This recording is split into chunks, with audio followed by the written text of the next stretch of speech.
اب ہم چلتے ہیں کہ وہ 3 اصول کون کون سے ہیں۔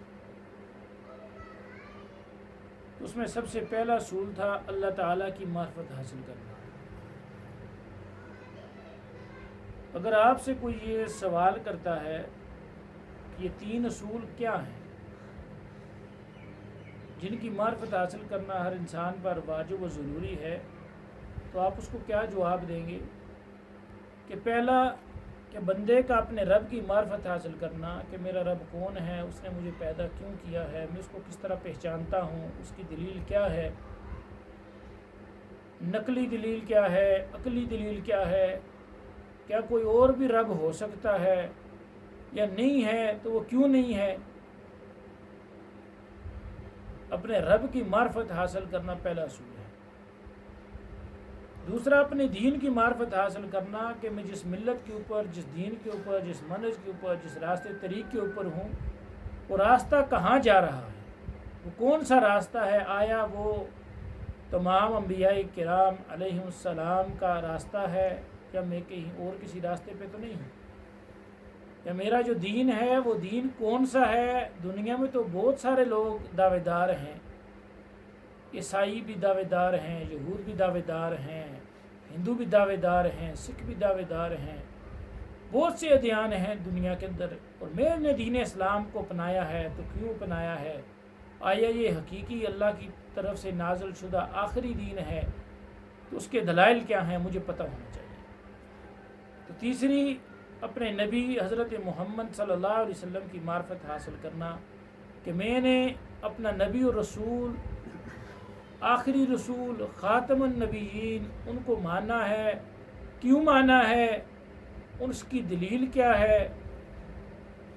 تو اس کے ساتھ ان کی پہچان کرنا، ان کے اوپر ایمان رکھنا، ان کی معرفت حاصل کرنا، یہ ہر ایک کے اوپر لازم و ضروری ہے۔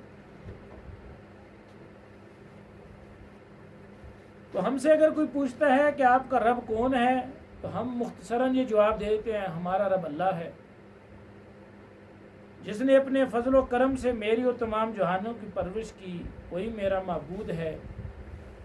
اس کے سوا دوسرا کوئی معبود نہیں، اور اس کی ربوبیت پروردگار کی دلیل یہ ارشاد گرامی ہے۔ ہم ہر نماز میں یہ پڑھتے ہیں، الحمدللہ رب العالمین، تمام تعریفیں اس اللہ کے لیے جو تمام جہانوں کا رب ہے۔ اللہ تعالیٰ کی ذات و برکات کے سوا ہر چیز عالم جہاں ہے، اور اس میں اس عالم کا ہر ایک فرد ہوں۔ اگر آپ سے یہ سوال کہ آپ نے اپنے رب کو کس چیز کے ذریعے پہچانا، سوال کرنے والے یہ کر سکتا ہے کہ آپ نے رب کو کس چیز سے پہچانا ہے، تو آپ کہہ دیجئے کہ میں نے اپنے رب کو اس کی نشانیوں اور مخلوقات کے ذریعے سے پہچانا، اور اس کی نشانیوں میں سے رات، دن، سورج، چاند کا وجود ہے، اور اس کی مخلوقات میں سے 7 زمینیں اور 7 آسمان ہیں، وہ جو کچھ ان سب کے اندر ہے اور ان کے مابین ہے، یہ سب اللہ تعالیٰ کی بڑی بڑی نشانیاں ہیں۔ اللہ تعالیٰ کی نشانیوں کی دلیل اللہ تعالیٰ کا یہ ارشاد گرامی ہے، وَمِنْ آيَاتِهِ اللَّيْلُ وَالنَّهَارُ وَالشَّمْسُ وَالْقَمَرُ لَا تَسْجُدُوا لِلشَّمْسِ وَلَا لِلْقَمَرِ وَاسْجُدُوا لِلَّهِ الَّذِي خَلَقَهُنَّ إِن كُنتُمْ إِيَّاهُ تَعْبُدُونَ۔ سورہ فصلت میں اللہ تعالیٰ یہ بات ارشاد فرماتا ہے کہ اللہ تعالیٰ کی نشانیوں میں سے ہیں یہ رات اور دن، سورج اور چاند۔ سورج اور چاند کو سجدہ نہ کرو بلکہ اس اللہ کو سجدہ کرو جس نے انہیں پیدا کیا ہے، اگر فی الواقع تم اسی کی عبادت کرنے والے ہو۔ رب وہی ہوتا ہے جس کو پیدا نہ کیا جائے، جس کو پیدا کیا جائے وہ مخلوق ہوتی ہے، اس کا پیدا کرنے والا کوئی اور ہوتا ہے۔ دنیا کائنات میں کوئی یہ دعویٰ نہیں کر سکتا کہ میں نے سورج کو پیدا کیا ہے، یا سورج یہ دعویٰ نہیں کر سکتا کہ میں نے کسی چیز کو پیدا کیا ہے، کیونکہ ان کو پیدا کرنے والا ہی وہ رب العالمین ہے، جس نے اپنے قرآن میں ہمیں یہ بتا دیا کہ یہ اس کی نشانیاں ہیں۔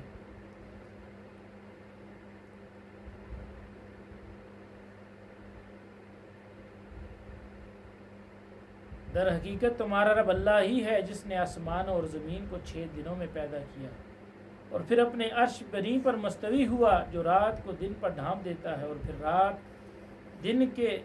پھر دن رات کے پیچھے دوڑا چلا آتا ہے، جس نے سورج چاند اور ستارے پیدا کیے، سب اس کے فرمان کے تابع ہیں۔ خبردار رہو، اسی کا خالق ہے اور اسی کا امر ہے، بڑا برکت ہے اللہ، سارے جہانوں کا مالک و پروردگار اور رب کائنات کی لائق عبادت اور معبود برحق ہے۔ اللہ کے علاوہ کوئی عبادت کے لائق نہیں۔ اللہ تعالیٰ ارشاد فرماتا ہے، یا ایھا الناس اعبدوا ربکم الذی خلقکم والذین من قبلکم لعلکم تتقون الذی جعل لکم الارض فراشا والسماء بناء وانزل من السماء ماء فاخرج به من الثمرات رزقا لکم فلا تجعلوا للہ اندادا وانتم تعلمون۔ لوگوں، بندگی اختیار کرو اپنے رب کی، عبادت کرو اپنے رب کی، جو تمہارا اور تم سے پہلے کے لوگ جو گزر چکے ہیں، جو مر چکے ہیں، اس دنیا سے چلے جا چکے ہیں، ان سب کا خالق و مالک وہی ہے۔ کوئی تعجب کی بات نہیں، تم دوزخ سے بچ جاؤ، اور وہی ہے جس نے تمہارے لیے زمین کو فرش بنا دیا۔ آج ہم زمین کے اوپر چل رہے ہیں، زمین کو اللہ تعالیٰ نے ہمارے لیے فرش بنا دیا ہے اور آسمان کو ہمارے لیے چھت بنا دیا ہے، اور پھر اوپر سے پانی ہمارے لیے بارش کی شکل میں برستا ہے، جس کے ذریعے سے زمین سے خوراک اناج پیدا ہوتا ہے۔ اللہ تعالیٰ وہ ہمیں پہنچاتا ہے۔ بس جب تم یہ جانتے ہو کہ دوسروں کو اللہ کا مدد مقابل نہ ٹھہراؤ، یعنی عبادت کرو تو صرف ایک اللہ تبارک و تعالیٰ کی۔ امام کثیر رحمہ اللہ نے اس آیت کی تفسیر میں بیان کرتے ہیں، ان تمام مذکورہ اشیاء کا خالق پیدا کرنے والا ہی ہر قسم کی عبادت کا صحیح حقدار ہے۔ اگر آج ہم چاند کے پجاریوں سے، سورج کے پجاریوں سے، آگ کے پجاریوں سے، بتوں کے پجاریوں سے پوچھیں تو صحیح کہ آیا اگر تم کہتے ہو یہ معبود ہیں تو ان کو تو تم اپنے ہاتھوں سے بناتے ہو، کیا ان کے بنانے والا کوئی ہے؟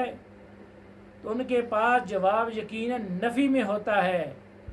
کہ ہاں ان کا تو کوئی نہ کوئی بنانے والا ہے۔ تو وہ بنانے والا کون ہے؟ وہ اللہ تبارک و تعالیٰ کی ذات ہے۔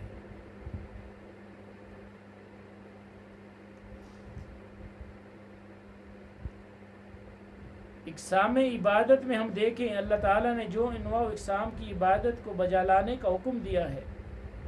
مثلا اسلام ہے، ایمان ہے، احسان ہے، دعا ہے، خوف ہے، امید ہے، رجا ہے، توکل ہے، رغبت ہے، رہبت ہے، ڈر ہے، خشوع خشیت ہے، رجوع استعانت ہے، استعاذہ ہے، پناہ طلبی، استغاثہ ہے، ذبح و قربانی، نذر و منت، اور ان کے علاوہ اور بھی عبادتیں ہیں جن کا اللہ نے حکم دیا ہے، یہ سب اللہ تعالیٰ کے ساتھ مخصوص ہیں۔ اللہ تعالیٰ کا یہ فرمان، وَأَنَّ الْمَسَاجِدَ لِلَّهِ فَلَا تَدْعُوا مَعَ اللَّهِ أَحَدًا،